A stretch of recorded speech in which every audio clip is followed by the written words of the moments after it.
तो दोस्तों सन फार्मा ने अपने क्वार्टर फोर के नंबर को डिस्क्लोज कर दिया है। तो चलिए देखते हैं क्या है क्वार्टर फोर के नंबर्स के अंदर। लेकिन उससे पहले बता दूं, कंपनी को से डिविडेंड की भी अनाउंसमेंट की गई है। इस क्वार्टर में ₹5.50 के हिसाब से कंपनी आपको डिविडेंड देने जा रही है, जिसका जो रिकॉर्ड डेट होने वाला है वो आपका होने वाला है 7 जुलाई। तो याद रखिए 7 जुलाई कंपनी का रिकॉर्ड डेट है कंपनी के ₹5.50 कंपनी के डिविडेंड के लिए। चलिए नंबर देखते हैं। डाटा मिलियंस में है, मैं आपको करोड़ में कन्वर्ट करके समझाता हूँ कैसे क्या हुआ है।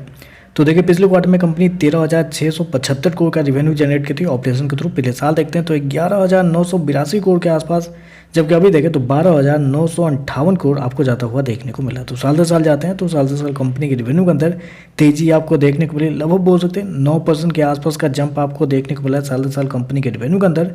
लेकिन वहीं अगर क्वार्टरली बेस पे जाते हैं तो क्वार्टरली बेस पे कंपनी के रिवेन्यू के अंदर गिरावट आपको देखने को 4% के आसपास की गिरावट आपको देखने को मिली है। लेकिन हालांकि मार्केट का मानना भी था कि क्वार्टरली बेस पे कंपनी का रिवेन्यू हल्का सा गिरता हुआ भी देखने को मिल सकता है। कंपनी शो कितना किया है 12,958 करोड़ के आसपास का रेवेन्यू इस क्वार्टर में, जबकि मार्केट का अनुमान था लगभग 13,250 करोड़ के आसपास। तो मार्केट का अनुमान से देखें तो थोड़ा सा कम आपको देखने को मिल रहा है। या आपको ये भी कह सकते हैं इनलाइन कंपनी के रेवेन्यू आपको देखने को मिला, क्योंकि 1-2% ऊपर नीचे चलते रहता है, तो इनलाइन आप कह सकते हैं बेसिकली। चलिए खर्चे क्या है वो देखते हैं। तो देखिए पिछले क्वार्टर में कंपनी 10,348 करोड़ खर्च की थी, पिछले साल 9,671 करोड़ के आसपास, जबकि अभी देखें तो कंपनी खर्चे 9,955 करोड़ आपको देखने को मिला। तो खर्चे देखें तो खर्चे बहुत कम आपको देखने को मिला है, क्योंकि 9% के आसपास का रेवेन्यू आपको साल दर साल बढ़ता हुआ देखने को मिला है। और खर्चे देखते हैं तो खर्चे कंपनी के मात्र 3% के आसपास बढ़ते हुए देखने को मिले। तो खर्चे देखें तो खर्चे आपको बहुत कम इस क्वार्टर में देखने को मिल रहे हैं। चलिए कंपनी का प्रॉफिट क्या निकलता है वो देखते हैं। और हालांकि खर्चे कम होने के पीछे का रीज़न मैं आपको बता दूं, बेसिकली क्या हुआ है कि फॉरेन करेंसी ट्रांजैक्शन जो होता है उसमें कंपनी को इस क्वार्टर में 291 करोड़ का फायदा हुआ है, जबकि पिछले क्वार्टर में 183 करोड़ का नुकसान हुआ था। अब पिछले साल 56 करोड़ के आसपास का नुकसान हुआ था। तो इस क्वार्टर में कंपनी को लगभग 300 करोड़ के आसपास का फायदा हुआ है फॉरेन करेंसी ट्रांजैक्शन के अंदर, जिसकी वजह से कंपनी के खर्चे आपको कम देखने को मिल रहे हैं। चलिए कंपनी का प्रॉफिट क्या निकलता है वो देखते हैं। तो देखिए पिछले क्वार्टर की बात करते हैं तो पिछले क्वार्टर में कंपनी का प्रॉफिट 2,917 करोड़ के आसपास था, पिछले साल 2,666 करोड़, जबकि अभी देखें तो कंपनी का जो प्रॉफिट है 2,160 करोड़ आपको जाता हुआ देखने को मिला। तो कंपनी का प्रॉफिट देखें तो प्रॉफिट आपको गिरते हुए देखने को मिल रहा है।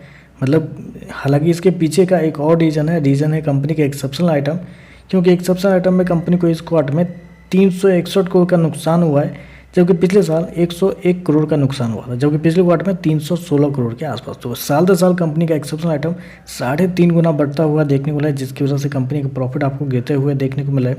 क्योंकि एक्सेप्शनल आइटम से पहले देखें तो कंपनी का प्रॉफिट पिछले साल 2,917 करोड़ था, जबकि अभी देखें तो 3,616 करोड़ देखने को मिला, जबकि पिछले क्वार्टर में 3,792 करोड़ के आसपास। तो क्वार्टरली बेस पर गिरता हुआ देखने मिला है, जबकि साल दर साल बढ़ता हुआ देखने को मिला है। जबकि मार्केट का अनुमान था कंपनी के नेट प्रॉफिट को लेकर, मार्केट का अनुमान था लगभग बोल सकते हैं 2,794 करोड़ के आसपास। मार्केट का मानना था कि इसके आसपास कंपनी का प्रॉफिट आता हुआ देखने को मिलेगा, लेकिन कंपनी का प्रॉफिट 2,160 करोड़ आपको देखने को मिल रहा है।